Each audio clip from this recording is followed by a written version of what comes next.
ਬੱਚੇ ਤੁਹਾਡੀ story number 5 ਜਿਹੜੀ ਸਾਂਝੀ ਕੰਧ ਦਾ ਜਿਹੜਾ ਸੈਕਿੰਡ ਪਾਰਟ ਹੈ, ਠੀਕ ਹੈ। ਤੇ ਪਹਿਲਾਂ ਜਿਹੜੀ ਸਟੋਰੀ ਦਾ ਪਾਰਟ ਜਿਹੜਾ ਅਸੀਂ ਰੀਡ ਕੀਤਾ ਤੇ ਉਹਦੇ ਵਿੱਚ ਦੇਖਿਆ ਕਿ ਕਪੂਰ ਸਿੰਘ ਤੇ ਦਰਬਾਰਾ ਦੋਨੋਂ ਜਿਹੜੇ ਤਾਏ ਚਾਚੇ ਦੇ ਪੁੱਤਰ ਹਨ ਤੇ ਕਪੂਰ ਸਿੰਘ ਜਿਹੜਾ ਆ ਉਹਦਾ ਮਕਾਨ ਢਹਿ ਗਿਆ ਤੇ ਜਿਹੜੀ ਉਹਨੇ ਹੁਣ ਨਵਾਂ ਮਕਾਨ ਬਣਾਉਣਾ ਹੈ, ਪਰ ਜਿਹੜਾ ਦਰਬਾਰੇ ਦੇ ਨਾਲ ਜਿਹੜੀ ਕੰਧ ਸਾਂਝੀ ਹੈ ਉਹਨੂੰ ਲੈ ਕੇ ਦਰਬਾਰਾ ਜਿਹੜਾ ਕਿਸੇ ਪਾਸੇ ਵੀ ਉਹਦੀ ਗੱਲ ਮੰਨਣ ਲਈ ਤਿਆਰ ਨਹੀਂ ਹੈ। ਤੇ ਕਪੂਰ ਸਿੰਘ ਜਿਹੜਾ ਉਹਨੂੰ ਪੂਰੀ ਤਰ੍ਹਾਂ ਜਿਹੜਾ ਮਨਾ ਰਿਹਾ ਕਿ ਚਲੋ ਖਰਚਾ ਮੈਂ ਜ਼ਿਆਦਾ ਕਰ ਦੇਣਾ, ਤੂੰ ਮੰਨ ਜਾ, ਪਰ ਉਹ ਮੰਨਣਾ ਨਹੀਂ ਚਾਹੁੰਦਾ।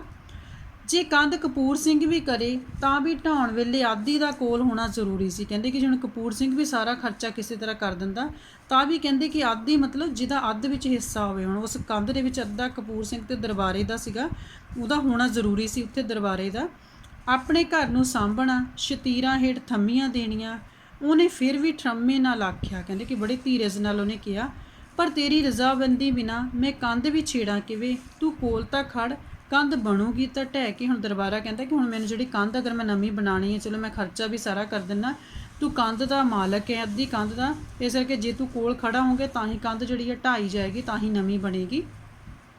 ਮੈਂ ਤਾਂ ਸਰਦਾਰ ਜੀ ਅੱਗ ਨਹੀਂ ਲਾਉਣ ਜਾਂਦਾ ਕੰਧ ਨੂੰ, ਤੂੰ ਕਹਿਣਾ ਕੋਲ ਖੜ, ਮੈਨੂੰ ਚੱਟੀ ਪਈ ਆ। ਹੁਣ ਇੱਥੇ ਵੀ ਦਰਬਾਰਾ ਮੰਨਦਾ ਨਹੀਂ, ਕੋਲ ਖੜਨ ਨੂੰ ਵੀ ਨਹੀਂ ਮੰਨਦਾ ਕੰਧ ਨੂੰ ਜਦੋਂ ਢਾਈ ਜਾਣੀ ਨਾ ਬਈ। ਵਿੱਚੋਂ ਕਿਸੇ ਨੇ ਦਰਬਾਰੇ ਦੀ ਗੱਲ ਤੋਂ ਆਖਿਆ, ਆ ਤਾਂ ਬੇਜੋਂ ਮਤਲਬ ਧੱਕਾ। ਕਹਿੰਦੇ ਕਿ ਆ ਤੂੰ ਗਲਤ ਕਰ ਰਿਹਾ ਉਹਦੇ ਨਾਲ। ਹੁਣ ਤਾਂ ਕਪੂਰ ਸਿੰਘ ਨੂੰ ਵੀ ਅੱਗ ਲੱਗ ਗਈ, ਉਹਨੂੰ ਵੀ ਗੁੱਸਾ ਆ ਗਿਆ। ਇਹਨੂੰ ਕਹਿੰਦੇ ਨੇ ਸ਼ਰੀਕ। ਉਹਨੇ ਦਿਲ ਵਿੱਚ ਕਿਹਾ, ਬੰਦਾ ਕਿੱਥੋਂ ਤੱਕ ਸਬਰ ਕਰਦਾ ਰਹੇ। ਤਾਂ ਵੀ ਉਹ ਤੱਤ ਮਤਲਬ ਉਹਦਾ ਗੁੱਸੇ ਨੂੰ ਖ਼ਤਮ ਕਰਕੇ ਥੋੜਾ ਤੇਜ਼ ਹੋ ਕੇ ਬੋਲਿਆ, ਜੇ ਮੈਂ ਬਣਾ ਲਾਂ ਤਾਂ ਤੂੰ ਸ਼ਤੀਰ ਤਾਂ ਨਹੀਂ ਧਰੇਗਾ ਮੇਰੀ ਕੰਧ ਤੇ। ਕਹਿੰਦੇ ਕਿ ਜੇ ਮੈਂ ਕੰਧ ਬਣਾ ਲਵਾਂ, ਤੂੰ ਆਪਣੇ ਜਿਹੜੇ ਸ਼ਤੀਰ ਹੈ ਫਿਰ ਮੇਰੀ ਕੰਧ ਤੇ ਨਾ ਰੱਖੀ, ਤੂੰ ਆਪਣੀ ਨਵੀਂ ਕੰਧ ਬਣਾਈ। ਸ਼ਤੀਰ ਧਰਨੋਂ ਮੈਨੂੰ ਕਿਹੜਾ ਹਟਾ ਸਕਦਾ ਹੈ, ਮੈਂ ਮਾਲਕ ਹੈ ਕੰਧ ਦਾ। ਦਰਬਾਰੇ ਨੇ ਹਿੱਕ ਥਾਪੜੀ, ਹਿੱਕ ਠੋਕ ਕੇ ਉਹਨੇ ਫਿਰ ਚੈਲੰਜ ਕਰਦਿਆਂ ਕਿਹਾ, ਕਹਿੰਦਾ ਕਿ ਮੈਂ ਮਾਲਕ ਹਾਂ, ਮੈਨੂੰ ਕੋਈ ਨਹੀਂ ਹਟਾ ਸਕਦਾ। ਤੇਰੀ ਇਕੱਲੇ ਦੀ ਕੰਧ ਹੈ, ਮੇਰੀ ਨਹੀਂ, ਤੂੰ ਬਹੁਤਾ ਮਾਲਕ ਹੈ। ਜੇ ਭਖੇ ਨਾ ਕਪੂਰ ਸਿੰਘ ਕੀ ਕਰੇ। ਹੁਣ ਆਖਰ ਜਿਹੜਾ ਕਪੂਰ ਸਿੰਘ ਉਹ ਵੀ ਗੁੱਸਾ ਆ ਗਿਆ ਉਸਨੂੰ ਵੀ, ਚਾਹੇ ਜਿੰਨਾ ਮਰਜ਼ੀ ਸ਼ਰੀਫ ਸੀ, ਪਰ ਆਖਰ ਕਿੰਨੀ ਕੁ ਦੇਰ ਜਿਹੜਾ ਉਹ ਚੁੱਪ ਬੈਠਾ ਰਹਿੰਦਾ। ਦਰਬਾਰੇ ਨੇ ਹੋਰ ਉਲਟ ਤੜੀ ਮਾਰੀ, ਮੈਂ ਤਾਂ ਸਰਦਾਰ ਜੀ ਤੇਰੇ ਉੱਤੇ ਅਰਜ਼ੀ ਦੇਣੀ ਹੈ, ਤੂੰ ਭਾਲਦਾ ਅੱਧ, ਤੇਰਾ ਕੋਠਾ ਢਹਿਣ ਨਾਲ ਕੰਧ ਹੋ ਗਈ ਨੰਗੀ। ਜੋ ਮੀਂਹਾਂ ਵਿੱਚ ਨੰਗੀ ਕੰਧ ਮੇਰਾ ਕੋਠਾ ਲੈ ਕੇ ਬਹਿ ਗਈ ਤਾਂ ਕੌਣ ਹੋਇਆ ਜ਼ਿੰਮੇਵਾਰ। ਤੇ ਕਹਿੰਦੇ ਕਿ ਇਸ ਤਰ੍ਹਾਂ ਜਿਹੜਾ ਦਰਬਾਰਾ ਸਗੋਲਟਾ ਉਹਨੂੰ ਕਹਿਣ ਲੱਗ ਗਿਆ, ਕਹਿੰਦੇ ਕਿ ਤੇਰੇ ਘਰ ਢਹਿਣ ਦੇ ਕਰਕੇ ਮੇਰੀ ਕੰਧ ਨੰਗੀ ਹੋ ਗਈ ਆ, ਠੀਕ ਹੈ। ਜੇ ਕਹਿੰਦੇ ਕਿ ਦੁਬਾਰਾ ਮੀਂਹ ਦੇ ਨਾਲ ਮੇਰੇ ਘਰ ਕੋਠਾ ਢਹਿ ਗਿਆ ਤੇ ਕਹਿੰਦੇ ਫਿਰ ਤੂੰ ਜ਼ਿੰਮੇਵਾਰ ਹੋਊਗਾ, ਕੋਈ ਹੋਰ ਨਹੀਂ। ਹੁਣ ਤਾਂ ਕਪੂਰ ਸਿੰਘ ਹੋਰ ਵੀ ਭੜਕ ਪਿਆ, ਹੋਰ ਉਹਨੂੰ ਗੁੱਸਾ ਆ ਗਿਆ ਕਿ ਕਿਆ ਦਰਬਾਰਾ ਬੋਲੀ ਜਾ ਰਿਹਾ। ਤੂੰ ਲਾ ਲਈ ਜਿਹੜਾ ਜ਼ੋਰ ਲਾਣਾ ਹੈ, ਮੈਂ ਜਾਣਦਾ ਵਕੀਲ ਤੇਰੇ ਅੰਦਰੋਂ ਬੋਲਦਾ। ਹੁਣ ਇੱਥੇ ਵਕੀਲ ਉਹਨੇ ਸਰਪੰਚ ਨੂੰ ਕਿਹਾ ਕਿ ਮੈਨੂੰ ਪਤਾ ਹੈ ਕਿ ਤੂੰ ਕਿਹਦੀ ਸ਼ਹਿ ਦੇ ਉੱਤੇ ਗੱਲਾਂ ਬੋਲ ਰਿਹਾ। ਅਰਜੀ ਦੇਊ ਇਹ ਨਗੌਰਾ ਮੇਰੇ ਉੱਤੇ, ਹੁਣ ਗਿਣ ਕੇ ਲਈ ਤੂੰ ਹਰਜ਼ਾਨਾ ਮੇਰੇ ਕੋਲੋਂ ਹਵੇਲੀ ਦਾ। ਚੱਲ ਮੈਂ ਢਾਉਣਾ ਕੰਧ, ਹਟਾ ਮੈਨੂੰ। ਹੁਣ ਕਪੂਰ ਸਿੰਘ ਇਹ ਕਹਿ ਕੇ ਉੱਥੋਂ ਚਲਾ ਗਿਆ, ਕਹਿੰਦਾ ਕਿ ਮੈਂ ਕੰਧ ਟਾਣ ਲੱਗਿਆ, ਦੇਖਦਾ ਕੌਣ ਮੈਨੂੰ ਹਟਾਉਂਦਾ। ਦਰਬਾਰਾ ਭਾਵੇਂ ਕਪੂਰ ਸਿੰਘ ਤੋਂ ਛੋਟਾ ਸੀ, ਸਰੀਰ ਦਾ ਵੀ ਲਿੱਸਾ, ਤੇ ਅੱਗੋਂ ਕਦੇ ਉਹਦੇ ਸਾਹਮਣੇ ਉਹ ਬੋਲਿਆ ਵੀ ਨਹੀਂ ਸੀ। ਹੁਣ ਦਰਬਾਰਾ ਜਿਹੜਾ ਆ ਥੋੜਾ ਕਪੂਰ ਸਿੰਘ ਤੋਂ ਛੋਟਾ ਵੀ ਸੀ, ਕਮਜ਼ੋਰ ਵੀ ਸੀ ਸਰੀਰਕ ਤੌਰ ਤੇ, ਕਦੀ ਬੋਲਿਆ ਵੀ ਨਹੀਂ ਸੀ, ਪਰ ਚੱਕ ਬੁਰੀ ਹੁੰਦੀ ਹੈ। ਦਰਬਾਰਾ ਉੱਠ ਕੇ ਖੜਾ ਹੋ ਗਿਆ ਤੇ ਬਾਹਾਂ ਚਾੜਦਾ ਗੜਕ ਨਾਲ ਬੋਲਿਆ, ਤੂੰ ਹੱਥ ਤਾਂ ਲਾਗ ਜਾ ਕੇ ਕੰਧ ਨੂੰ। ਕਹਿੰਦਾ ਕਿ ਤੂੰ ਹੱਥ ਤਾਂ ਜਾ ਕੇ ਕੰਧ ਨੂੰ ਲਾ, ਫਿਰ ਮੈਂ ਦੇਖਦਾ ਹੈ। ਨੇੜੇ ਹੀ ਦੋਵੇਂ ਉਲਝ ਪੈਂਦੇ ਕਿ ਟੁੰਡੇ ਲੰਬੜਦਾਰ ਨੇ ਝੱਟ ਉੱਠ ਕੇ ਦਰਬਾਰੇ ਨੂੰ ਡੱਕ ਦਿੱਤਾ। ਕਪੂਰ ਸਿੰਘ ਨੂੰ ਚਲੇ ਜਾਣ ਲਈ ਸੈਨਤ ਕੀਤੀ। ਕਹਿੰਦੇ ਕਿ ਉਲਝ ਪੈਂਦੇ ਦੋਨੋਂ, ਕਿਤੇ ਤੋਂ ਪਹਿਲਾਂ ਕਿ ਲੜ ਪੈਂਦੇ, ਲੰਬੜਦਾਰ ਨੇ ਜਿਹੜਾ ਉੱਠ ਕੇ ਦੋਨਾਂ ਨੂੰ ਅਲੱਗ ਕਰ ਦਿੱਤਾ, ਰੋਕ ਦਿੱਤਾ ਤੇ ਨਾਲੇ ਇਸ਼ਾਰਾ ਕੀਤਾ ਕਪੂਰ ਸਿੰਘ ਨੂੰ ਕਿ ਤੂੰ ਚਲੇ ਜਾ ਇੱਥੋਂ।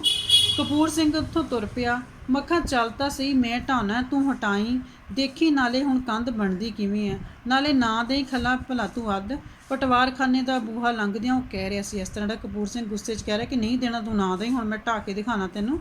ਸਾਰਾ ਪਿੰਡ ਦਰਬਾਰੇ ਨੂੰ ਕੋਸਣ ਲੱਗਾ, ਸਾਰੇ ਬੁਰਾ ਭਲਾ ਦਰਬਾਰੇ ਨੂੰ ਕਹਿ ਰਹੇ ਸਨ।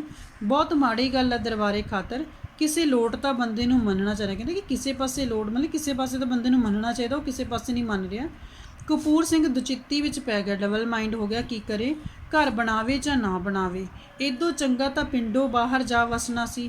ਕੰਧ ਬਣਦੀ ਦਿਸਦੀ ਨਹੀਂ ਸੀ, ਅੱਧੀ ਵੱਢ ਕੇ ਬਣਾਉਣ ਜਾਂ ਠੋਕਰਾਂ ਕਰਨ 'ਚ ਉਹ ਗੱਲ ਨਹੀਂ। ਕਹਿੰਦੇ ਕਿ ਅਗਰ ਅੱਧੀ ਕੰਧ ਮੈਂ ਬਣਾ ਲੈਣਾ, ਅੱਧੀ ਰਹਿਣ ਦਿੰਦਾ, ਉਹ ਗੱਲ ਨਹੀਂ ਬਣਨੀ। ਚਾਰ ਚੁਫੇਰਿਓਂ ਪੱਕਾ ਸੋਨਾ ਟੱਲੀ ਵਰਗਾ ਚਕੋਰ ਘਰ ਬਣ ਜਾਂਦਾ। ਅਖੀਰ ਉਹਨੇ ਫੈਸਲਾ ਕੀਤਾ ਉਹ ਕੰਮ ਸ਼ੁਰੂ ਕਰੇ। ਜਦ ਕੰਧ ਉੱਤੇ ਕੰਮ ਗਿਆ ਤਾਂ ਆਪੇ ਕੋਈ ਨਾ ਕੋਈ ਰਾਹ ਨਿਕਲ ਆਏਗਾ। ਕਹਿੰਦੇ ਕਿ ਅਖੀਰ ਉਹਨੇ ਫੈਸਲਾ ਕੀਤਾ ਕਿ ਕੰਮ ਸ਼ੁਰੂ ਕਰ ਲੈਂਦਾ, ਬਾਕੀ ਸਾਰਾ ਘਰ ਬਣਾ ਲੈਂਦਾ। ਜਦੋਂ ਕੰਧ ਦੀ ਜ਼ਰੂਰਤ ਪਏਗੀ, ਠੀਕ ਹੈ, ਛੱਤਾਂ ਵਗੈਰਾ ਪਾਣੀਆਂ ਹੋ ਗਈਆਂ, ਫਿਰ ਕਹਿੰਦੇ ਕੋਈ ਰਸਤਾ ਚਲੋ ਕੱਢ ਲਾਂਗਾ, ਮੈਂ ਘਰ ਤਾਂ ਸ਼ੁਰੂ ਕਰਾਂ। ਅੜਿਆ ਤਾਂ ਕਿਸੇ ਦਾ ਕੁਝ ਰਹਿੰਦਾ ਨਹੀਂ, ਪੱਕੀ ਬਣ ਗਈ ਤਾਂ ਚੰਗਾ, ਨਹੀਂ ਠੋਕਰਾਂ ਕਰਕੇ ਉੱਤੇ ਪਾਸਵੱਲੀਆਂ ਪਾ ਦਿਆਂਗੇ। ਇੱਕ ਪਾਸਾ ਜਾਣੋ ਕੱਚਾ ਰਹਿ ਗਿਆ। ਕਹਿੰਦੇ ਕਿ ਅਗਰ ਪੱਕੀ ਬਣ ਗਈ ਤਾਂ ਠੀਕ ਹੈ ਉਹ ਵਾਲੀ, ਨਹੀਂ ਤਾਂ ਕਿਸੇ ਤਰ੍ਹਾਂ ਕਹਿੰਦੇ ਜਿੱਦਾਂ ਬੰਦਾ ਰਿਪੇਅਰ ਕਰਦਾ ਕਿਸੇ ਚੀਜ਼ ਨੂੰ, ਕਹਿੰਦਾ ਕਿ ਉਹਨੂੰ ਜਿਹੜਾ ਥੋੜ੍ਹੀ ਜਿਹੀ ਵਧੀਆ ਕੰਧ ਨੂੰ ਮੀਨਸ ਉਹਨੂੰ ਕੰਧ ਨੂੰ ਰਿਪੇਅਰ ਕਰ ਦਿੱਤੀ ਜਾਊਗੀ, ਥੋੜ੍ਹਾ ਬਹੁਤ ਚਲੋ ਇੱਕ ਪਾਸਾ ਕੱਚਾ ਰਹਿ ਜਾਏਗਾ, ਹੋਰ ਕੀ ਹੋ ਸਕਦਾ ਹੈ। ਹੁਣ ਹੋਰ ਕੀਤਾ ਵੀ ਕੀ ਜਾਵੇ। ਲੋਕ ਤਾਂ ਕਹਿੰਦੇ ਜਾ ਕੇ ਡਿਪਟੀ ਅੱਗੇ ਅਰਜੀ ਮਾਰੇ, ਕਿਹੜੀ ਸ਼ਿਕਾਇਤ ਕਰੇ, ਕੋਈ ਕੰਪਲੇਨ ਕਰੇ ਦਰਬਾਰੇ ਦੀ ਕਪੂਰ ਸਿੰਘ, ਪਰ ਮਾਮਲਾ ਹੋਰ ਚੱਕਰ ਵਿੱਚ ਪੈ ਜਾਣਾ ਸੀ। ਜੇ ਠਾੜ ਦੇ ਖੁੱਲ੍ਹੇ ਦਿਨ ਲੰਘਦੇ ਜਾਂਦੇ ਸਨ, ਜੇ ਇਸੇ ਤਰ੍ਹਾਂ ਕਰਦਿਆਂ ਸਿਆਲ ਆ ਗਿਆ, ਕੰਮ ਰਾਜਾਂ ਤੋਂ ਉੱਕਾ ਨਹੀਂ ਮੁੱਕੇ। ਰਾਜ ਹੁੰਦੇ ਜਿਹੜੇ ਮਿਸਤਰੀ ਵਗੈਰਾ ਕੰਮ ਕਰਦੇ, ਕਹਿੰਦੇ ਕਿ ਜੇ ਸਰਦੀਆਂ ਆ ਗਈਆਂ ਫਿਰ ਤਾਂ ਬਹੁਤ ਹੌਲੀ ਹੌਲੀ ਕੰਮ ਕਰਨਾ ਉਹਨਾਂ ਨੇ, ਅਤੇ ਨਾਲੇ ਹੁਣ ਤਾਂ ਖੁੰਝਿਆ ਖਬਰੇ ਕਦ ਉੱਤੇ ਜਾ ਪਵੇ। ਜੀ ਹੁਣ ਨਹੀਂ ਕਹਿੰਦਾ ਮੈਂ ਮਕਾਨ ਬਣਾਇਆ, ਫਿਰ ਪਤਾ ਨਹੀਂ ਕਿੰਨੀ ਸਾਲ ਲੰਘ ਜਾਣੇ, ਕਿੰਨਾ ਟਾਈਮ ਲੰਘ ਜਾਣਾ। ਕੰਮ ਸ਼ੁਰੂ ਹੋ ਗਿਆ। ਚਾਚੀ ਰੌਮਕਾਰ ਵਾਲੀ ਕੰਧ ਢਾਹ ਕੇ ਮਜ਼ਦੂਰਾਂ ਨੀਹਾਂ ਕੱਢਣ ਲੱਗੇ। 3 ਦਿਨਾਂ ਵਿੱਚ ਕੰਧ ਸਿਰੇ ਜਾ ਲੱਗੀ। ਦਲਾਨ, ਵਰਾਂਡਾ, ਰਸੋਈ ਹੋਰ ਸਾਰੀਆਂ ਨੀਹਾਂ ਭਰੀਆਂ ਗਈਆਂ। ਇਸ ਤਰ੍ਹਾਂ ਨੀਹਾਂ ਭਰ ਕੇ ਕੰਧਾਂ ਬਣ ਗਈਆਂ। ਬੈਠਕ ਦੀਆਂ ਕੰਧਾਂ ਉੱਠਣ ਲੱਗੀਆਂ, ਮਤਲਬ ਉੱਚੀਆਂ ਬਣਾ ਦਿੱਤੀਆਂ ਗਈਆਂ। ਬੂਹਿਆਂ ਤੇ ਬਾਰੀਆਂ ਦੀਆਂ ਚੁਗਾਠਾਂ ਖੜੀਆਂ ਹੋ ਗਈਆਂ। 10 ਦਿਨਾਂ ਵਿੱਚ ਥਾਂ ਦਾ ਹੁਲੀਆ ਬਦਲ ਗਿਆ। ਕਹਿੰਦੇ ਖਾਲੀ ਜਿਹੜੀ ਜਗ੍ਹਾ ਉਹਦਾ ਬਿਲਕੁਲ ਚੇਂਜ ਹੋ ਗਿਆ ਪੂਰੀ ਤਰ੍ਹਾਂ ਦੇਖਣ ਨੂੰ। ਮੁਕਾਬਲੇ ਦੀ ਚਾਚੀ ਰਾਮ ਕੌਰ ਵਾਲੀ ਪੱਕੀ ਕੰਧ ਸਾਹਮਣੇ ਦਰਬਾਰੇ ਦੀ ਕੱਚੀ ਕੰਧ ਹੁਣ ਬੁਰੀ ਦਿਸਣ ਲੱਗੀ। ਆਉਂਦਾ ਜਾਂਦਾ ਹਰ ਕੋਈ ਆਖੇ ਹੁਣ ਇਹ ਵੀ ਦਲਿੱਦਰ ਕੱਢ ਕੇ ਛੱਡਿਓ। ਹਰ ਕੋਈ ਕਹਿ ਰਿਹਾ ਸੀਗਾ ਕਿ ਦਲਿੱਦਰ ਕੱਢ ਕੇ ਛੱਡਿਓ, ਮਤਲਬ ਜਿਹੜੀ ਕੱਚੀ ਰਹਿੰਦੀ ਉਹਨੂੰ ਵੀ ਬਣਾਈ ਦਿਓ ਪੱਕੀ, ਕਿਉਂਕਿ ਬਾਕੀ ਸਾਰਾ ਤੁਹਾਡਾ ਘਰ ਜਿਹੜਾ ਹੁਣ ਪੱਕਾ ਬਣਨਾ ਹੈ। ਪਰ ਦਰਬਾਰੇ ਨੇ ਅਜੇ ਇੱਕੋ ਨੰਨਾ ਫੜਨਾ ਜਿੱਦ ਫੜੀ ਹੋਈ ਸੀ ਦਰਬਾਰੇ ਨੇ। ਬੈਠਕ ਦੀਆਂ ਬਾਰੀਆਂ ਤੇ ਬੂਹੇ ਉੱਤੇ ਲੈਂਟਰ ਪਾ ਲਏ ਗਏ। ਡਿਉੜੀ ਦੀ ਚੁਗਾਠ ਵੀ ਧਰੀ ਗਈ। ਬੈਠਕ ਚਾਚੀ ਰਾਮ ਕੌਰ ਦੀ ਕੰਧ ਨਾਲ ਸੀ ਤੇ ਲੰਘਣ ਲਈ ਡਿਉੜੀ ਦਰਬਾਰੇ ਵੱਲ। ਡਿਉੜੀ ਦੀ ਛੱਤ ਨੀਵੀਂ ਪਾ ਕੇ 8 ਫੁੱਟ ਉੱਤੇ ਲੈਂਟਰ ਪਾਉਣਾ ਸੀ, ਤੇ ਕਹਿੰਦੇ ਕਿ ਇਸ ਤਰ੍ਹਾਂ ਜਿਹੜੀ ਨੀਵੀਂ ਰੱਖ ਕੇ ਉੱਪਰ ਲੈਂਟਰ ਜਿਹੜਾ ਉਹਨਾਂ ਨੇ ਪਾਉਣਾ ਸੀ ਉਸ ਟਾਈਮ ਦੇ ਉੱਤੇ, ਕਿਉਂਕਿ ਉੱਤੇ ਮਿਆਨੀ ਜਿਹੜੀ ਰੱਖਣੀ ਸੀ, ਜਿੱਦਾਂ ਗਾਡਰ ਵਗੈਰਾ ਉਹ ਚੀਜ਼ ਰੱਖੀ ਜਾਂਦੀ ਹੈ। ਡਿਉੜੀ ਦਾ ਲੈਂਟਰ ਲਾਉਣ ਲਈ ਹੁਣ ਦਰਬਾਰੇ ਵਾਲੀ ਕੰਧ ਦਾ ਫੈਸਲਾ ਹੋਣਾ ਜ਼ਰੂਰੀ ਸੀ।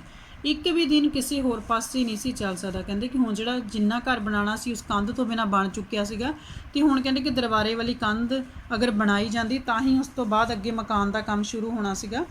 ਜਦ ਕੋਈ ਵਾਹ ਨਾ ਚੱਲੀ, ਜ਼ੋਰ ਨਹੀਂ ਚੱਲਿਆ, ਕਪੂਰ ਸਿੰਘ ਦਰਵਾਜ਼ੇ ਇਕੱਠ ਕੀਤਾ। ਦਰਵਾਜ਼ੇ ਮੈਂ ਇਕੱਠ ਕਰਨ ਮਤਲਬ ਸਾਰੇ ਲੋਕਾਂ ਨੂੰ ਜਿਹੜਾ ਆ ਬੁਲਾਇਆ ਉਸਨੇ, ਪਿੰਡ ਦੇ ਲੋਕਾਂ ਨੂੰ ਫੈਸਲਾ ਕਰਨ ਲਈ। ਸਾਰਾ ਪਿੰਡ ਚੌਂਤਰੇ ਉੱਤੇ ਜੁੜ ਗਿਆ। ਕਹਿੰਦੇ ਕਿ ਸਾਰਾ ਪਿੰਡ ਜਿਹੜਾ ਆ ਚੌਂਤਰਾ, ਜਿੱਦਾਂ ਪਿੰਡ ਦੇ ਵਿੱਚ ਖੁੱਲ੍ਹੀ ਜਿਹੜੀ ਜਗ੍ਹਾ ਹੁੰਦੀ ਉੱਥੇ ਸਾਰੇ ਜੁੜ ਕੇ ਇਕੱਠੇ ਹੋ ਗਏ। ਪੰਚਾਇਤ ਨੇ ਦਰਬਾਰੇ ਨੂੰ ਸੱਥ ਵਿੱਚ ਬੁਲਾਇਆ, ਕੰਧ ਕਰਨ ਲਈ ਆਖਿਆ। ਪਹਿਲਾਂ ਤਾਂ ਉਹਨੇ ਬੜੇ ਪੈਰ ਅੜਾਏ, ਬਹੁਤ ਜ਼ਿੱਦ ਦੇ ਉੱਤੇ ਅੜਿਆ ਰਿਹਾ ਕਿ ਨਹੀਂ ਕਰਨਾ, ਮੈਂ ਕੁੜੀ ਦਾ ਵਿਆਹ ਕਰਨਾ, ਮੈਨੂੰ ਲੋੜ ਨਹੀਂ, ਮੇਰੀ ਪੁੱਜਤ ਨਹੀਂ, ਕਹਿੰਦਾ ਕਿ ਮੇਰੇ ਕੋਲ ਪੈਸੇ ਨਹੀਂ ਹੈਗੇ। ਅਖੀਰ ਪੰਚਾਇਤ ਨੇ ਸਮਝਾ ਧਮਕਾ ਕੇ ਮਨਾ ਲਿਆ। ਪਿੰਡ ਦੀ ਸਾਂਝੀ ਰਾਏ ਸਾਹਮਣੇ ਉਹਨੂੰ ਝੁਕਣਾ ਪਿਆ। ਅਖੀਰ ਕਹਿੰਦੇ ਪੰਚਾਇਤ ਨੇ ਉਹਨੂੰ ਮਨਾਇਆ ਅਤੇ ਕਹਿੰਦੇ ਕਿ ਉਹਨੂੰ ਝੁਕਣਾ ਪਿਆ ਸਾਰੀ ਪੰਚਾਇਤ ਦੇ ਸਾਹਮਣੇ। ਮਜ਼ਦੂਰੀ ਉਹਨੂੰ ਛੱਡੀ ਗਈ। ਮਜ਼ਦੂਰੀ ਮਤਲਬ ਜਿਹੜੇ ਕੰਧ ਬਣਨੀ ਸੀ ਉੱਥੇ ਮਜ਼ਦੂਰਾਂ ਨੇ ਜਿੰਨੇ ਪੈਸੇ ਲੈਣੇ ਸੀ ਉਹ ਸਾਰੇ ਕਹਿੰਦੇ ਕਿ ਕਪੂਰ ਸਿੰਘ ਦੇਗਾ। ਇੱਟਾਂ ਤੇ ਹੋਰ ਸਮਾਨ ਦਾ ਅੱਧ ਦੇਣਾ ਕੀਤਾ ਉਹਨੂੰ, ਕਿਉਂਕਿ ਕੰਧ ਦੀ ਹਾਲੇ ਇੰਨੀ ਲੋੜ ਨਹੀਂ ਸੀ, ਇਸ ਲਈ ਰਿਆਇਤ ਵਜੋਂ ਰਕਮ 2 ਲੰਮੀਆਂ ਕਿਸ਼ਤਾਂ ਵਿੱਚ ਵੰਡ ਦਿੱਤੀ ਗਈ। ਆਉਂਦੀ ਲੋਹੜੀ ਨੂੰ ਛੱਡ ਕੇ ਪਹਿਲੀ ਕਿਸ਼ਤ ਨਿਮਾਣੀ ਅਤੇ ਦੂਜੀ ਆਉਂਦੀ ਲੋਹੜੀ ਨੂੰ ਕਾਗਜ਼ ਬਣ ਗਿਆ। ਇਸ ਤਰ੍ਹਾਂ ਜਿਹੜੀ ਆ ਦਰਬਾਰੇ ਨੂੰ ਹਜੇ ਕੰਧ ਦੀ ਜ਼ਰੂਰਤ ਨਹੀਂ ਸੀ, ਇਸ ਕਰਕੇ ਜਿੰਨੇ ਉਹਦੇ ਪੈਸੇ ਬਣਦੇ ਸਨ ਉਹਨੇ 2 ਕਿਸ਼ਤਾਂ ਦੇ ਵਿੱਚ ਦੇਣੇ ਸਨ। ਇੱਕ ਤਾਂ ਜਿਹੜੀ ਆਉਣ ਵਾਲੀ ਲੋਹੜੀ ਸੀ ਉਹਨੂੰ ਛੱਡ ਕੇ ਜਿਹੜੀ ਉਸ ਤੋਂ ਬਾਅਦ ਨਿਮਾਣੀ ਮਤਲਬ ਇਕਾਦਸ਼ੀ, ਜਿਹੜੀ ਉਸ ਤੋਂ ਬਾਅਦ ਇਕਾਦਸ਼ੀ ਆਉਣੀ ਸੀ ਲੋਹੜੀ ਤੋਂ ਬਾਅਦ, ਉਹ ਤੋਂ ਅਤੇ ਉਸ ਤੋਂ ਬਾਅਦ ਅਗਲੀ ਲੋਹੜੀ ਨੂੰ ਦੂਜੀ ਦੇਣੀ ਸੀ। ਭਾਵੇਂ ਮਜ਼ਦੂਰੀ ਸਾਰੀ ਕਪੂਰ ਸਿੰਘ ਦੇ ਸਿਰ ਪੈ ਗਈ ਜੋ 80-82 ਰੁਪਏ ਬਣਦੀ ਸੀ, ਤਾਂ ਵੀ ਉਹ ਖੁਸ਼ ਸੀ। ਕੰਮ ਤੁਰਦਾ ਗਿਆ, ਉਹਨੂੰ ਹੋ ਗਿਆ ਕਿ ਚਲੋ ਹੁਣ ਕੰਧ ਬਣ ਜਾਏਗੀ, ਮਕਾਨ ਬਣ ਜਾਏਗਾ। ਉਹਦੇ ਸਿਰ 40 ਕੁ ਵੱਧ ਪਏ। ਕੋਈ ਗੱਲ ਨਹੀਂ, ਇੰਨਾ ਕੁਝ ਤਾਂ ਉਹ ਆਪ ਜਾ ਕੇ ਦਰਬਾਰੇ ਨੂੰ ਕਹਿੰਦਾ ਕੋਈ ਗੱਲ ਨਹੀਂ, ਮੈਂ ਖੁਦ ਉਹਨੂੰ ਕਹਿੰਦਾ ਸੀਗਾ ਕਿ ਚਲੋ ਮੈਂ ਪੈਸੇ ਜ਼ਿਆਦਾ ਦੇ ਦੂੰਗਾ। ਅਗਲੇ ਦਿਨ ਪੰਚਾਇਤ ਦੇ 4 ਆਦਮੀ ਆਏ, ਸਾਹਮਣੇ ਕੰਧ ਢਹਾ ਕੇ ਨੀਂਹ ਪਟਵਾਉਣ ਲੱਗੇ। ਇੱਟ ਧਰਨ ਵੇਲੇ ਕੰਧ ਉੱਤੇ ਮੇਲਾ ਲੱਗ ਗਿਆ। ਦਰਬਾਰਾ ਖੁਸ਼ ਤਾਂ ਅੱਗੇ ਨਹੀਂ ਸੀ, ਪਰ ਜਦ ਹੁਣ ਕੰਧ ਬਣਨ ਹੀ ਲੱਗ ਪਈ, ਅੜ ਫੁੱਟਣ ਦੀ ਨਮੋਸ਼ੀ ਵਿੱਚ ਉਹਦੀ ਹਿੱਕ ਉੱਤੇ ਸੱਪ ਲਿਟ ਰਿਹਾ ਸੀ। ਕਹਿੰਦੇ ਕਿ ਅੜ ਮਤਲਬ ਜਿੱਦ ਤੇ ਅੜਿਆ ਹੋਇਆ ਸੀਗਾ। ਹੁਣ ਇਹ ਸ਼ਰਮਿੰਦਗੀ ਸੀ ਕਿ ਹਾਂ ਮੇਰੀ ਜਿੱਦ ਜਿਹੜੀ ਆ ਇੱਕ ਤਰ੍ਹਾਂ ਨਾਲ ਟੁੱਟ ਗਈ ਹੈ, ਅਤੇ ਜਿਹੜਾ ਕਪੂਰ ਸਿੰਘ ਮਕਾਨ ਬਣਾ ਰਿਹਾ। ਇੱਕ ਪਾਸਿਓਂ ਧੰਮਾ ਸਿੰਘ ਸਰਪੰਚ ਨੇ ਰੱਸੀ ਫੜੀ, ਦੂਜੇ ਪਾਸਿਓਂ ਨਾਰ ਸਿੰਘ ਅਕਾਲੀ ਨੇ। ਜਦੋਂ ਰੱਸੀ ਨਾਰ ਸਿੰਘ ਨੇ ਨੀਂਹ ਦੇ ਦੂਜੇ ਉੱਤੇ ਛੋਹੀ ਤਾਂ ਝੱਟ ਬੁਖਲਾਈ ਆਵਾਜ਼ ਵਿੱਚ ਦਰਬਾਰਾ ਬੋਲਿਆ। ਬਹੁਤ ਹੀ ਜ਼ਿਆਦਾ ਗੁੱਸੇ ਦੇ ਵਿੱਚ ਉਹ ਦਰਬਾਰਾ ਬੋਲਿਆ, ਆਪਣੇ ਅਮਾਨ ਨੂੰ ਜਾਣ ਕੇ ਨਿਆਂ ਕਰੀ ਕਾਲੀਆ। ਉਹਨੇ ਨਾਰ ਸਿੰਘ ਅਕਾਲੀ ਨੂੰ ਇਹ ਕਿਹਾ ਕਹਿੰਦਾ ਕਿ ਜਿਹੜਾ ਹੈ ਚੰਗੀ ਤਰ੍ਹਾਂ ਇਨਸਾਫ ਦੇ ਨਾਲ ਜਿਹੜਾ ਰੱਸੀ ਧਰੀ ਬਿਲਕੁਲ ਸੈਂਟਰ 'ਚ ਹੋਣੀ ਚਾਹੀਦੀ ਆ, ਮੇਰੇ ਵਾਲੇ ਪਾਸੇ ਜਾਂ ਉਹਦੇ ਵਾਲੇ ਪਾਸੇ ਘੱਟ ਵੱਧ ਨਹੀਂ ਹੋਣੀ ਚਾਹੀਦੀ। ਸਾਨੂੰ ਦੋਵੇਂ ਇੱਕ ਸਾਰੋ ਦਰਬਾਰਾ ਸੀ ਆ, ਜਿਹੜਾ ਉਹ ਨਾਰ ਸਿੰਘ ਅਕਾਲੀ ਸੀ, ਕਹਿੰਦੇ ਕਿ ਸਾਨੂੰ ਦੋਨੋਂ ਇੱਕੋ ਜਿਹੇ ਹੋ, ਅਸੀਂ ਕਿਸੇ ਨਾਲ ਧੋਖਾ ਨਹੀਂ ਕਰਨਾ।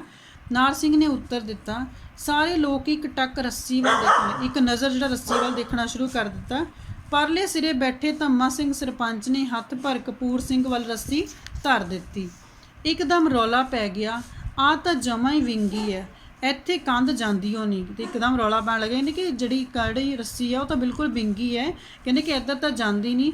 ਫਿਰ ਉੱਚੀ ਬੋਲ ਕੇ ਧੰਮਾ ਸਿੰਘ ਨੂੰ ਆਖਿਆ ਕਿ ਰੱਸੀ ਇੱਕ ਹੱਥ ਦੂਜੇ ਪਾਸੇ ਨੂੰ ਧਰੇ, ਇੰਨਾ ਫਰਕ ਤਾਂ ਅੰਨਿਆਂ ਨੂੰ ਵੀ ਦਿਸਦਾ ਹੈ। ਕਹਿੰਦੇ ਕਿ ਫਿਰ ਕਿਸੇ ਨੇ ਕਿਹਾ, ਕਹਿੰਦੇ ਕਿ ਰੱਸੀ ਜਿਹੜੀ ਆ ਉਹਨੂੰ ਇੱਕ ਦੂਜੇ ਪਾਸੇ ਜਿਹੜੀ ਹੈ ਇਹ ਬਿਲਕੁਲ ਸਹੀ ਸੈਂਟਰ ਦੇ ਵਿੱਚ ਰੱਖੇ, ਕਿਉਂਕਿ ਜਿਹੜਾ ਸਰਪੰਚ ਹੈ ਉਹ ਗਲਤ ਰੱਸੀ ਰੱਖ ਰਿਹਾ ਸੀਗਾ। ਉਹ ਜਿਹੜੀ ਰੱਸੀ ਜਿਹੜੀ ਹੈ ਠੀਕ ਹੈ ਕਪੂਰ ਸਿੰਘ ਵਾਲੇ ਪਾਸੇ ਰੱਖ ਰਿਹਾ ਸੀ। ਸਾਰੇ ਕਹਿੰਦੇ ਕਿ ਅੰਨਿਆਂ ਨੂੰ ਵੀ ਨਜ਼ਰ ਆਉਂਦਾ ਕਿ ਕਿੰਨਾ ਫਰਕ ਹੈ। ਰੱਸੀ ਧੰਮਾ ਸਿੰਘ ਨੂੰ ਦੂਜੇ ਪਾਸੇ ਧਰਨੀ ਮਤਲਬ ਰੱਖਣੀ ਪਈ। ਹੁਣ ਠੀਕ ਹੈ, ਸਾਰਿਆਂ ਨੇ ਤਸੱਲੀ ਦਾ ਸਾਹ ਲਿਆ। ਸਾਰੇ ਲੋਕੀ ਜਿਹੜੇ ਇੱਕਦਮ ਦੇਖ ਰਹੇ ਸੀ ਕਹਿੰਦੇ ਕਿ ਹੁਣ ਠੀਕ ਹੈ। ਸਾਹਲ ਛੁੱਟ ਕੇ ਮਿਸਤਰੀ ਨਿਸ਼ਾਨ ਲਾਉਣ ਲੱਗਾ ਤਾਂ ਦਰਬਾਰੇ ਨੇ ਝੱਟ ਰੌਲਾ ਪਾ ਦਿੱਤਾ। ਕਹਿੰਦੇ ਕਿ ਸਾਹਲ ਜਿਹੜੀ ਜਿਹਦੇ ਨਾਲ ਉਹ ਪੁੱਟੀ ਜਾਂਦੀ ਜਗ੍ਹਾ ਜਿਹੜੀਆਂ ਨੀਂਹ ਪੁੱਟਣੀ ਹੁੰਦੀ ਹੈ, ਮਿਸਤਰੀ ਜਿਹੜਾ ਨਿਸ਼ਾਨ ਲੱਗਾ, ਦਰਬਾਰੇ ਨੇ ਜਿਹੜਾ ਝੱਟ ਰੌਲਾ ਪਾਇਆ, ਮੈਨੂੰ ਨਹੀਂ ਮਨਜ਼ੂਰ ਹੈ, ਕੋਈ ਇਨਸਾਫ ਹੈ। ਕੰਧ 4 ਉਂਗਲ ਮੇਰੇ ਪਾਸੇ ਪਈ ਹੈ, ਕਹਿੰਦੇ ਕਿ ਮੇਰੇ ਵਾਲੇ ਪਾਸੇ ਨੂੰ ਜ਼ਿਆਦਾ ਕੰਧ ਪਈ ਹੈ, ਮੇਰੀ ਜਗ੍ਹਾ ਘਟ ਰਹੀ ਹੈ, ਤੇਰੇ ਪਾਸੇ ਤਾਂ ਸਾਰਿਓ ਪਈ ਹੈ। ਜਦ 4 ਆਦਮੀ ਖੜੇ ਨੇ ਕੋਲ, ਕਪੂਰ ਸਿੰਘ ਬੋਲਿਆ। ਦਰਬਾਰੇ ਨੇ ਝੱਟ ਗਾਲ ਕੱਢ ਕੇ ਆਖਿਆ, ਜੰਮਿਆ ਕੌਣ ਹੈ ਮੇਰੇ ਪਾਸੇ ਕੰਧ ਕਰਨ ਵਾਲਾ? ਦਰਬਾਰੇ ਨੇ ਗਾਲ ਕੱਢੀ, ਕਹਿੰਦੇ ਕਿ ਕੌਣ ਆ ਜਿਹੜਾ ਮੇਰੇ ਵਾਲੇ ਪਾਸੇ ਜਿਹੜਾ ਆ ਕੰਧ ਕਰੂਗਾ? ਭਾਵੇਂ ਬੰਦਾ ਜੋ ਕਹਿੰਦੇ ਕਿ ਲੱਖ ਨਰਮ ਹੋਵੇ, ਪਰ ਗਾਲ ਕਿਸੇ ਤੋਂ ਕੋਈ ਕਿਉਂ ਖਾਵੇ। ਪੂਰੇ ਜੋਸ਼ ਨਾਲ ਕਪੂਰ ਸਿੰਘ ਨੇ ਮੁੱਕਾ ਵੱਟ ਕੇ ਵੰਗਾਰਿਆ, ਨਿਉਂਚ ਗੱਡ ਦੂੰ ਨਿਉਂਚ। ਤੇ ਇੰਨੇ ਵਿੱਚ ਘਰੋਂ ਤਾਂ ਛੋਟਾ ਭਰਾ ਗੰਧਾਲੀ ਚੁੱਕ ਲਿਆਇਆ। ਤੇ ਕਹਿੰਦੇ ਕਿ ਇਸ ਤਰ੍ਹਾਂ ਜਿਹੜਾ ਆ ਤੇ ਜਿਹੜਾ ਪੂਰੇ ਜੋਸ਼ ਦੇ ਨਾਲ ਜਿਹੜਾ ਫਿਰ ਕਪੂਰ ਸਿੰਘ ਹੈ ਉਹਨੇ ਵੀ ਆਪਣੇ ਵੱਲੋਂ ਉਹਨੂੰ ਮਾਰਨ ਲਈ ਕਿਹਾ। ਕਹਿੰਦੇ ਕਿ ਨਿਉ ਜਿਹੜੀ ਨੀ ਪੁੱਟ ਰਿਹਾ ਸੀ, ਕਹਿੰਦੇ ਉਹ 'ਚ ਗੱਡ ਦੂੰ। ਤੇ ਉਹਦਾ ਭਰਾ ਜਿਹੜਾ ਛੋਟਾ ਗੰਧਾਲੀ ਚੱਕ ਕੇ ਲਿਆਇਆ। ਦੋਵੇਂ ਪਾਸਿਓਂ ਗਾਲਾਂ ਦੀ ਬਾਛੜ ਹੋਣ ਲੱਗ ਪਈ। ਦੂਜੇ ਪਾਸੇ ਦਰਬਾਰੇ ਦਾ ਭਤੀਜਾ ਗੰਡਾਸੀ ਚੜ੍ਹ ਕੇ ਲੈ ਆਇਆ। ਇਸ ਤਰ੍ਹਾਂ ਕਹਿੰਦੇ ਕਿ ਦੋਨਾਂ ਦੀ ਜਿਹੜੀ ਲੜਾਈ ਸ਼ੁਰੂ ਹੋ ਗਈ। ਦਰਬਾਰੇ ਨੇ ਲੈਂਦੇ ਦੁਹੱਥੜੀ ਜੋੜੀ, ਲਾਠੀ ਕਪੂਰ ਸਿੰਘ ਦੇ ਮਾਰੀ। ਆ ਤੈਨੂੰ ਦੇਖਾਂ ਨਿਉਂਚ ਗੱਡਦੇ ਨੂੰ। ਨਾਲ ਦੀ ਨਾਲ ਤਤੀਰੀ ਕਪੂਰ ਸਿੰਘ ਦੇ ਸਿਰ ਵਿੱਚੋਂ ਆਈ। ਤਤੀਰੀ ਮਤਲਬ ਇੱਕਦਮ ਖੂਨ ਜਿਹੜਾ ਨਿਕਲਣਾ ਸ਼ੁਰੂ ਹੋ ਗਿਆ। ਕੀਚਰਾ ਝੱਟ ਗੰਧਾਲੀ ਦਰਬਾਰੇ ਦੇ ਮੋਰਾਂ ਉੱਤੇ, ਮੋਰ ਜਿਹੜੇ ਹੁੰਦੇ ਆ ਪਿੱਛੇ ਮੋਢੇ ਵਾਲਾ ਜਿਹੜਾ ਹਿੱਸਾ ਉੱਤੇ ਪਈ। ਦੂਜੀ ਪੁੜਪੁੜੀ ਵਿੱਚ ਲਹੂ ਦੀ ਟੀਕ ਚੱਲ ਪਈ। ਜਿਹੜਾ ਮੱਥੇ ਦੇ ਨਾਲ ਜਿਹੜਾ ਸਾਈਡ ਨੂੰ ਕੰਨਾਂ ਦੇ ਉੱਪਰ ਵਾਲਾ ਹਿੱਸਾ ਜਿਹੜਾ ਹੁੰਦਾ ਪੁੜਪੁੜੀ, ਉਹਨੂੰ ਕਹਿੰਦੇ ਕਿ ਉੱਥੇ ਟੀਕ ਚੱਲ ਪਈ, ਉੱਥੇ ਖੂਨ ਚੱਲਣ ਲੱਗ ਗਿਆ। ਜਦੋਂ ਇਹ ਲੱਗੀ ਉਹ ਉਲਟ ਕੇ ਨੀਂਹ ਵਿੱਚ ਜਾ ਡਿੱਗਿਆ। 5 ਰੱਸੀ ਛੱਡ ਕੇ ਪਰਾਂ ਹੋ ਗਏ। ਸਰਪੰਚ ਦੇ ਨਾਲ ਜਿਹੜੇ 5 ਰੱਸੀ ਛੱਡ ਕੇ ਹੋ ਗਏ। ਆਖਰ ਕੁਝ ਹੌਸਲਾ ਕਰਕੇ ਛਡਾਣ ਲੱਗੇ, ਲੋਕੀ ਕੁਝ ਛਡਾਣ ਵੀ ਲੱਗੇ। ਤੀਵੀਆਂ ਘਰਾਂ 'ਚੋਂ ਨਿਕਲ ਕੇ ਆਮੋ ਸਾਹਮਣੇ ਬਾਹਾਂ ਲਾਰਦੀਆਂ ਮਿਹਣੋ ਮਿਹਣੀ ਹੋਣ ਲੱਗੀਆਂ, ਤਾਨੇ ਮਿਹਣੇ ਮਾਰਨ ਲੱਗੀਆਂ। ਚੀਕ ਚਹਾੜਾ, ਗਾਲਾਂ ਦੁਪੜਾਂ, ਕੰਨ ਪਈ ਆਵਾਜ਼ ਨਾ ਸੁਣੇ। ਕਹਿੰਦੇ ਕਿ ਇੰਨਾ ਉੱਥੇ ਸ਼ੋਰ ਹੋ ਗਿਆ, ਕਹਿੰਦੇ ਚੀਕ ਚਹਾੜਾ ਪੈ ਗਿਆ ਕਿ ਕੋਈ ਕਿਸੇ ਨੂੰ ਆਵਾਜ਼ ਮਾਰੇ ਤਾਂ ਉਹ ਵੀ ਸੁਣਾਈ ਨਹੀਂ ਸੀ ਦੇ ਰਹੀ। 2 ਘੰਟੇ ਉਹ ਚੁੱਜੂ ਮਤਲਬ ਉਹ ਰੌਲਾ ਪਿਆ, ਉਹ ਰੂਦ ਛਣਿਆ। ਲੋਕੀ ਕੰਨਾਂ ਉੱਤੇ ਹੱਥ ਧਰ ਗਏ। ਕਹਿੰਦੇ ਕਿ ਲੋਕਾਂ ਨੇ ਆਖਰ ਕੰਨਾਂ ਉੱਤੇ ਹੱਥ ਰੱਖ ਲਿਆ, ਬਰਦਾਸ਼ਤ ਨਹੀਂ ਸੀ ਹੋ ਰਿਹਾ। ਇਸ ਤੋਂ ਮਗਰੋਂ ਕੁਝ ਦਿਨ ਪਾ ਕੇ ਕੰਧ ਤਾਂ ਬਣ ਗਈ, ਜਿਹੋ ਜਿਹੀ ਚਾਹੀਦੀ ਸੀ ਉਹੋ ਜਿਹੀ ਬਣ ਗਈ, ਪਰ ਜਿਉਣ ਦਾ ਕੋਈ ਹੱਜ ਨਾ ਰਿਹਾ। ਜਿਹੜੀ ਗੱਲ ਦਾ ਡਰ ਸੀ ਉਹੀ ਗੱਲ ਹੋਈ, ਹੋ ਕੇ ਹਟੀ। ਦੋਹਾਂ ਧਿਰਾਂ ਦੀਆਂ ਜ਼ਮਾਨਤਾਂ ਹੋਈਆਂ। ਦਿਲਾਂ ਵਿੱਚ ਪਾਟਕ ਪੈ ਗਏ, ਦਿਲਾਂ ਦੇ ਵਿੱਚ ਜਿਹੜੀ ਨਫ਼ਰਤ ਪੈਦਾ ਹੋ ਗਈ। ਬੋਲ ਚਾਲ ਜਾਂਦੀ ਰਹੀ, ਪੁਸ਼ਤਾਂ ਲਈ ਵੈਰ ਖੜਾ ਹੋ ਗਿਆ। 2 4 6 ਮਹੀਨੇ ਉੜਕ ਵਰਾ, ਆਖਰ ਕਹਿੰਦੇ ਸਾਲ ਲੰਘ ਗਿਆ। ਨਿਮਾਣੀ ਦੇ ਮੌਕੇ ਵੀ ਕਪੂਰ ਸਿੰਘ ਨੇ ਆਪ ਜਾ ਕੇ ਦਰਬਾਰੇ ਤੋਂ ਪੈਸੇ ਮੰਗਦਾ ਛੇੜਨਾ ਚਾਹਿਆ, ਪਰ ਸਾਰੇ ਪਿੰਡ ਦੇ ਸਾਹਮਣੇ ਲਿਖਤ ਹੋਈ ਸੀ, ਮੁੱਕਰ ਤਾਂ ਹੋ ਸਕਦਾ ਨਹੀਂ। ਇਸ ਤਰ੍ਹਾਂ ਕਹਿੰਦੇ ਕਿ ਨਿਮਾਣੀ ਜਿਹੜੀ ਆ ਉਹ ਵੀ ਉਹਦੇ ਮੌਕੇ 'ਤੇ ਵੀ ਉਹਨੇ ਪੈਸੇ ਮੰਗਣੇ ਚਾਹੇ ਦਰਬਾਰੇ ਤੋਂ ਜਾ ਕੇ, ਪਰ ਕਹਿੰਦੇ ਕਿ ਮੰਗੇ ਨਹੀਂ ਹਜੇ ਉਸਨੇ। 6 ਮਹੀਨੇ ਹੋਰ ਲੰਘ ਗਏ। ਦੂਜੀ ਕਿਸ਼ਤ ਲੋਹੜੀ ਦੀ ਵੀ ਲੰਘ ਗਈ। ਇਸ ਤਰ੍ਹਾਂ ਕਹਿੰਦੇ ਕਿ ਦੋਨੋਂ ਕਿਸ਼ਤਾਂ ਦਾ ਟਾਈਮ ਲੰਘ ਚੁੱਕਿਆ ਸੀ। ਆਥਣ ਸਵੇਰ ਕਪੂਰ ਸਿੰਘ ਪੰਚਾਇਤ ਨੂੰ ਹਜੇ ਉਹ ਸਵੇਰੇ ਸ਼ਾਮ ਕਹਿਣ ਹੀ ਵਾਲਾ ਸੀਗਾ ਕਿ ਮੈਂ ਪੈਸੇ ਮੇਰੇ ਨੂੰ ਬਦਵਾਓ ਕਿ ਇੱਕ ਸਵੇਰ ਕਾਲਜਾ ਫੜੀ ਚਾਚੀ, ਦਿਲ 'ਤੇ ਹੱਥ ਰੱਖਿਆ ਹੋਇਆ ਸੀ, ਚਾਚੀ ਆਈ, ਤੈਂ ਕੁਛ ਸੁਣਿਆ ਕਪੂਰ ਸਿਆਂ? ਹੈਰਾਨ ਹੋ ਕੇ ਕਪੂਰ ਸਿੰਘ ਚੌਂਕਿਆ। ਨਾ ਚਾਚੀ, ਕਿਉਂ, ਕੀ ਗੱਲ ਹੈ? ਲੈ ਵੀ ਤੈਨੂੰ ਖਬਰ ਨਹੀਂ, ਮੁੰਡਾ ਤਾਂ ਭੁੰਜੇ ਲਿਆ ਪਿਆ ਦਰਬਾਰਾ। ਕਹਿੰਦਾ ਮਤਲਬ ਬਹੁਤ ਹਾਲਤ ਖਰਾਬ ਹੈ ਉਸਦੀ। ਦਰਬਾਰਾ? ਲੈ ਹੋਰ ਕੀ, ਉਹ ਤਾਂ ਨਮੂਨੀਏ ਨਾਲ ਜੁੜਿਆ ਪਿਆ, ਠੰਡ ਦੀ ਸੀੜ 'ਚ ਆ ਗਿਆ। ਕਹਿੰਦੇ ਕਿ ਉਹਨੂੰ ਠੰਡ ਲੱਗ ਗਈ, ਨਮੂਨੀਆ ਹੋ ਗਿਆ। 15 ਦਿਨ ਹੋ ਗਏ, ਰਾਤ ਬਹੂ ਰੋਂਦੀ ਨਹੀਂ ਸੀ ਝੱਲੀ ਜਾਂਦੀ। ਇੱਕ ਤਾਂ ਇਲਾਜ ਕਰਾਉਣਾ ਕਿਹੜਾ ਸੌਖੇ ਨੇ, ਚੰਦਰੇ ਬਿਨਾਂ ਪੈਸੇ ਤੋਂ। ਕਹਿੰਦੇ ਕਿ ਰਾਤੀ ਬਹੂ ਜਿਹੜੀ ਝੱਲੀ ਨਹੀਂ ਸੀ ਜਾਂਦੀ, ਕਹਿੰਦੇ ਕਿ ਕਿਹੜਾ ਸੌਖਾ ਆ। ਮੈਨੂੰ ਤਾਂ ਚਾਚੀ ਹੁਣ ਤੇਰੇ ਤੋਂ ਪਤਾ ਲੱਗਿਆ, ਲੈ ਆਹੋ ਡੱਡ ਤੈਨੂੰ ਕਿਤੇ ਓਪਰਾ ਹੈ, ਕਹਿੰਦੇ ਕਿ ਤੈਨੂੰ ਕਿਹੜਾ ਓਪਰਾ, ਬੇਗਾਨਾ ਤੇਰਾ ਭਰਾ, ਆਣ ਜਾਣ ਬਾਝੋ ਕੰਧ ਓਲੇ ਪਰਦੇਸ ਹੈ ਚਾਚੀ। ਕਹਿੰਦੇ ਕਿ ਚਾਹੇ ਸਾਡਾ ਕੰਧ ਘਰ ਨਾਲ ਦੀ ਨਾਲ ਹੈ, ਪਰ ਕਹਿੰਦੇ ਚਲ ਅਸੀਂ ਇੱਕ ਦੂਜੇ ਦੇ ਘਰ ਜਾਂਦੇ ਨੇ ਤਾਂ ਪਰਦੇਸ ਦੀ ਤਰ੍ਹਾਂ ਹੁੰਦਾ, ਕਿਸੇ ਦੇ ਘਰ ਕਿਆ ਹੁੰਦਾ ਕੁਛ ਪਤਾ ਨਹੀਂ ਲੱਗਦਾ। ਲੈ ਉਹ ਜਾਣੇ ਨੋਹਾਂ ਨਾਲੋਂ ਮਾਸ ਨਹੀਂ ਟੁੱਟਦਾ ਕਦੇ ਸਾਊ, ਕਹਿੰਦੇ ਆ ਚਾਚੀ ਸੈਨਨ ਸੁੱਟ ਕੇ ਚਲੀ ਗਈ। ਕਪੂਰ ਸਿੰਘ ਉੱਠਿਆ ਤੇ ਝਕਦਾ ਝਕਾਉਂਦਾ ਦਰਬਾਰੇ ਦੇ ਘਰ ਅੰਦਰ ਲੰਘ ਗਿਆ।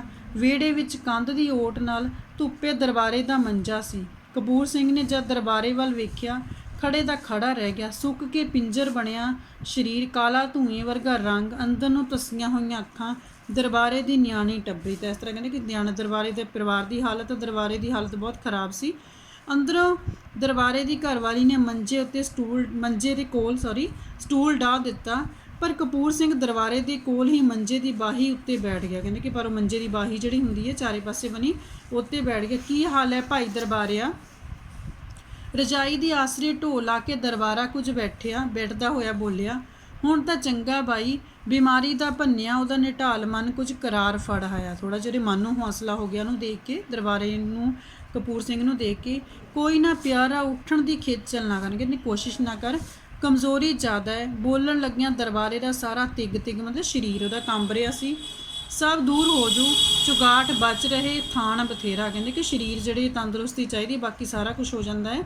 ਕਪੂਰ ਸਿੰਘ ਨੇ ਹੌਸਲਾ ਦਿੱਤਾ। ਲੋਗੜ ਜਿਹੜਾ ਕਾਟਨ ਹੁੰਦਾ ਹੈ, ਪੁਰਾਣਾ ਰੂੰ ਹੁੰਦਾ, ਗਰਮ ਕਰਕੇ ਉਹਦੀ ਕੁੜੀ ਹਰਬੰਸ ਉਹਦੀਆਂ ਵੱਖੀਆਂ ਉੱਤੇ ਸੇਕਣ ਲਈ ਲਿਆਈ ਕਿ ਉਹਨੂੰ ਠੰਡ ਜਿਹੜੀ ਨਾ ਲੱਗੀ। ਇਲਾਜ ਕੀਤਾ? ਕਪੂਰ ਸਿੰਘ ਨੇ ਪੁੱਛਿਆ। ਕਹਿੰਦੇ ਕਿ ਤੁਸੀਂ ਇਲਾਜ ਕਿਹਦੇ ਕੋਲੋਂ ਕਰਵਾਉਂਦੇ ਹੈ? ਇਲਾਜ? ਦਰਬਾਰਾ ਅੱਗੋਂ ਚੁੱਪ ਕਰ ਗਿਆ। ਇਲਾਜ ਕਿਸੇ ਦਾ ਵੀ ਨਹੀਂ, ਘਰਾਂ ਦੇ ਇਲਾਜ ਕੋਈ ਇਲਾਜ ਹੁੰਦੇ। ਕਹਿੰਦੇ ਕਿ ਘਰ ਦਾ ਇਲਾਜ ਕਰਦੇ ਆ, ਬਾਹਰ ਦਾ ਇਲਾਜ ਕਰਾਉਣ ਲਈ ਪੈਸੇ ਨਹੀਂ ਹੈ। ਕਪੂਰ ਸਿੰਘ ਤੋਂ ਲੁਕਿਆ ਕੀ ਸੀ? ਇੱਕ ਦੂਜੇ ਦੀ ਘਰ ਦੀ ਹਾਲਤ ਉਹ ਜਾਣਦੇ ਸਨ। ਕਪੂਰ ਸਿੰਘ ਨੇ 10 ਰੁਪਏ ਦਾ ਨੋਟ ਕੱਢ ਕੇ ਦਰਬਾਰੇ ਦੀ ਜੇਬ ਵਿੱਚ ਪਾ ਦਿੱਤਾ। ਮੈਂ ਜਾ ਕੇ ਮੰਡੀਓਂ ਡਾਕਟਰ ਨੂੰ ਭੇਜਦਾ। ਕਹਿੰਦੇ ਕਿ ਮੈਂ ਡਾਕਟਰ ਨੂੰ ਭੇਜਦਾ, ਪੈਸੇ ਨੂੰ ਦੇ ਦਿੱਤੇ। ਦਰਬਾਰੇ ਦੇ ਮਨ ਵਿੱਚ ਹੂਕ ਉੱਠੀ, ਮੈਂ ਤਾਂ ਤੇਰੇ ਅੱਗੇ ਪੈਸੇ ਦੇਣੇ ਆ ਬਾਈ। ਕੰਧ ਵਾਲੇ ਦਰਬਾਰਾ ਕਹਿੰਦੇ ਕਿ ਮੈਂ ਉਹਨੇ ਮਨ ਦੇ ਵਿੱਚ ਜਿਹੜੀ ਹੈ ਦੁੱਖ ਦੇ ਵਿੱਚ ਬੋਲਿਆ, ਕਹਿੰਦੇ ਕਿ ਮੈਂ ਤਾਂ ਤੇਰੇ ਪਹਿਲਾਂ ਹੀ ਪੈਸੇ ਦੇਣੇ ਆ, ਕੰਧ ਵਾਲੇ ਉਹ ਵੀ ਨਹੀਂ ਦਿੱਤੇ। ਤੂੰ ਹਾਲੇ ਤਕੜਾ ਹੋ, ਦਿੰਦਾ ਰਹੀ ਪੈਸੇ, ਪੈਸਿਆਂ ਸਾਲਿਆਂ ਦੇ ਨਾਲ ਜਾਣਾ। ਕਹਿੰਦੇ ਕਿ ਪੈਸੇ ਨੇ ਕਿਹੜਾ ਨਾਲ ਜਾਣਾ, ਕੋਈ ਗੱਲ ਨਹੀਂ, ਤੂੰ ਠੀਕ ਹੋ ਜਾ ਪਹਿਲਾਂ। ਦਰਬਾਰੇ ਦੀਆਂ ਅੱਖਾਂ ਸੀਮਾਂ ਆਈਆਂ, ਸੀਮਾ ਨਾਲ ਮਤਲਬ ਉਹਦੀ ਅੱਖਾਂ ਦੇ ਵਿੱਚ ਅਥਰੂ ਆ ਗਏ, ਰੋਣ ਲੱਗ ਗਿਆ ਉਹ। ਥੋੜੇ ਚਿਰ ਪਿੱਛੋਂ ਭਰੇ ਹੋਏ ਗੱਚ ਮਤਲਬ ਮਨ ਭਰੇ ਹੋਏ ਆਪਣੇ ਮਨ ਦੇ ਨਾਲ ਧੀਮਾ ਜਿਹਾ ਬੋਲਿਆ, ਧੀਮਾ ਬਹੁਤ ਹੌਲੀ ਆਵਾਜ਼ ਦੇ ਵਿੱਚ ਦਰਬਾਰਾ ਬੋਲਿਆ, ਮਕਾਨ ਦਾ ਕੰਮ ਸਿਰੇ ਚੜ ਗਿਆ। ਕਹਿੰਦਾ ਕਿ ਮਕਾਨ ਤੇਰਾ ਬਣ ਗਿਆ ਕਿ ਨਹੀਂ? ਦਰਬਾਰਾ ਜਿਹੜਾ ਕਪੂਰ ਸਿੰਘ ਨੂੰ ਪੁੱਛ ਰਿਹਾ ਸੀ। ਥੋੜਾ ਜਿਹਾ ਟੀਪ ਟੱਲਾ ਰਹਿੰਦਾ ਹੈ, ਸੀਮੈਂਟ ਥੋੜ ਗਿਆ। ਕਹਿੰਦੇ ਕਿ ਸੀਮੈਂਟ ਘਟ ਗਿਆ ਸੀਗਾ, ਥੋੜਾ ਜਿਹਾ ਪਲਸਤਰ ਹੋਣੋਂ ਰਹਿੰਦਾ, ਬਾਕੀ ਮੇਰਾ ਮਕਾਨ ਬਣ ਚੁੱਕਿਆ ਹੈ। ਮੈਨੂੰ ਤਾਂ ਸਹੁਰਾ ਸਰਪੰਚ ਵਿਖਾਉਂਦਾ ਰਿਹਾ, ਨਹੀਂ ਤਾਂ ਮੈਂ ਕਿਹੜਾ ਤੇਰਾ ਦੋਖੀ ਮਤਲਬ ਹੁੰਦਾ ਦੁਸ਼ਮਣ। ਹੁਣ ਇੱਥੇ ਜਿਹੜਾ ਆਪਣੇ ਆਪ ਹੀ ਜਿਹੜਾ ਦਰਬਾਰਾ ਉਹ ਗੱਲ ਨੂੰ ਮੰਨਦਾ ਕਿ ਸਰਪੰਚ ਦੀ ਚੁੱਕ ਵਿੱਚ ਆ ਕੇ, ਸਰਪੰਚ ਦੀਆਂ ਗੱਲਾਂ ਦੇ ਵਿੱਚ ਆ ਕੇ ਉਹਦੇ ਨਾਲ ਜਿਹੜਾ ਉਹ ਸਾਥ ਨਹੀਂ ਉਹਨੇ ਉਹਦਾ ਦਿੱਤਾ, ਉਹਦਾ ਵਿਰੋਧ ਕਰਦਾ ਰਿਹਾ ਸੀ।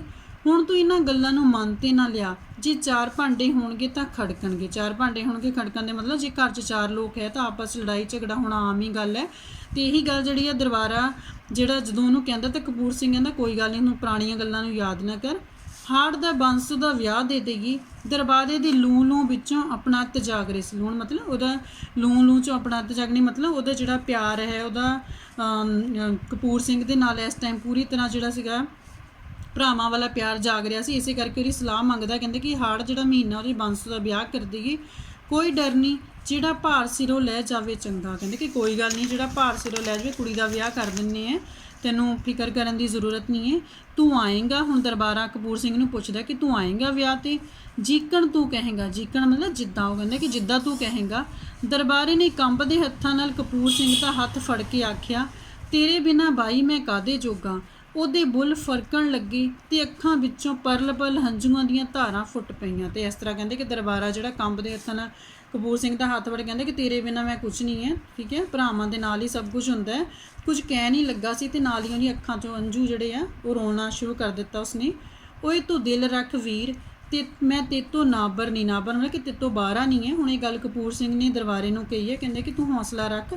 ਕਪੂਰ ਸਿੰਘ ਨੇ ਮਸੀਂ ਇਹ ਬੋਲ ਆਖੇ, ਹੰਝੂਆਂ ਦੀਆਂ 2 ਧਾਰਾਂ ਹੁਣ ਉਹਦੇ ਚਿਹਰੇ ਉੱਤੋਂ ਵੀ ਵਗ ਪਈਆਂ। ਤੇ ਇਸ ਤਰ੍ਹਾਂ ਕਹਿੰਦੇ ਕਿ ਦੁੱਖ ਦੇ ਵਿੱਚ ਉਹਨੇ ਵੀ ਜਿਹੜਾ ਰੋਣਾ ਸ਼ੁਰੂ ਕਰ ਦਿੱਤਾ।